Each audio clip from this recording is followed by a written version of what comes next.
Nanguna naman si Rojas sa isa umanong non-commissioned survey.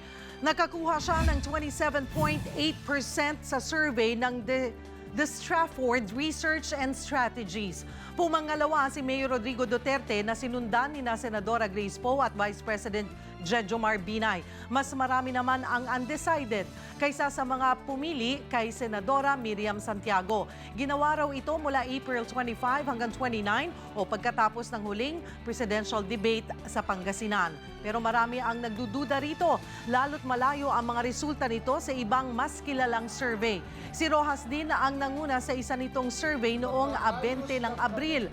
Sa pag-imbestiga ng journalist na si Inday Varona, nadiskubre niyang halos walang laman ang website ng The Stratford. Kinopya lang din daw ito sa website ng isang kumpanya sa Chicago. Tinawagan daw niya ang kumpanya para itanong ang credentials ng mga opisyal nito pero tumanggi raw ang nakausap niya. Napag-alaman din na nag-register lang ito sa Securities and Exchange Commission noong 11 ng Abril. Sure to come back. Use 5 everywhere. Copyright 2016.